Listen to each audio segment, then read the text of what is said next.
Quinta corsa, premio Stella di Mare. È una 2000 metri autostart per cavalli di 3 anni non vincitori di 6.000 euro in carriera.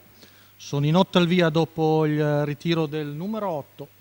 1 Crisper, Antonio Di Nardo, 2 Cinic Daghi, Alessandro Fonte, 3 Contento Joe, Mattia Ricci, 4 Catherine Rec, Maglio Capanna, 5 Crack OP, Lorenzo Baldi, 6 Cicerone OP, Antonio Greppi. Questa è la prima fila. In seconda 7 Chanel Ducras, Alessandro Gocciadoro, 9 Conan Spritz, Maurizio Cheli. Vediamo un po' il retratro Crisper che sta cercando di rifarsi sotto.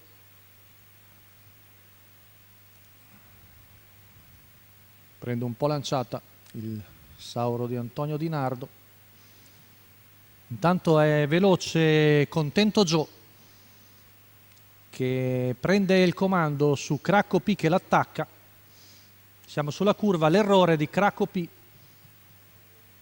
Quindi in vantaggio Mattia Ricci 5, con Cracco P Contento Joe. squalificato. Poi vediamo qualche scaramuccia a centrogruppo, alla fine Conan Spritz che è partito bene dalla seconda fila, che è subito a ridosso dei primi con Maurizio Cheli, ma rompe appena finita la curva anche Conan Spritz. E quindi rimane in vantaggio un quintetto, si rimette Conan Spritz, intanto Crisper avanza e va all'attacco di Contento Joe, viene fuori un 15-6 qui davanti alle tribune, poi vicino anche Antonio Greppi con Cicerone OP, al largo di Chanel Ducras, poi Cinic Daghi in quinta posizione davanti a Catherine Rec. Ripete l'errore Conan Spritz, quindi verrà squalificato. Numero 9 Conan Tanto Spritz, insiste Crisper all'attacco di Contento Joe e sembra sul punto già di passare dopo un giro dalla fine. Antonio Di Nardo passa col Sauro Crisper. Ora si fanno luce anche gli altri a partire da Cicerone OP che va al largo di Contento Joe, poi Chanel Ducras e Cinic Daghi, 15-3. Giro in 1-2 e mezzo, mancano ancora un giro e mezzo alla fine con in vantaggio sempre Crisper con ai lati Cicerone OP, poi la pariglia formata da Contento Joe e Chanel Ducras, poi Cinic Daghi.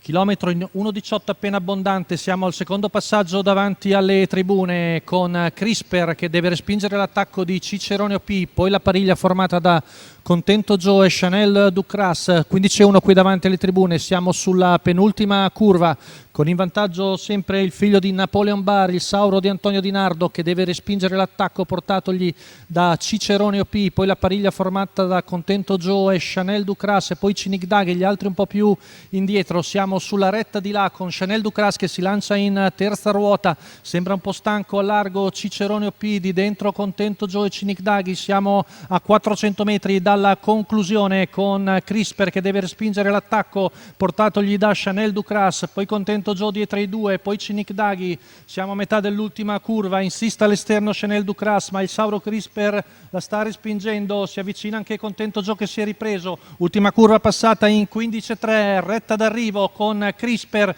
che cerca di difendersi da Chanel Ducras, insiste Chanel Ducras, Crisper risponde, bello il duello e alla fine Crisper si difende su Chanel Ducras al quarto.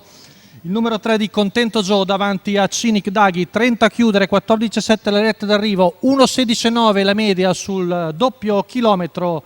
La vittoria per Crisper, questo Sauro da Napoleon Bar, Antonio Di Nardo, Gennaro Casillo il training, i colori della scuderia Vaporino.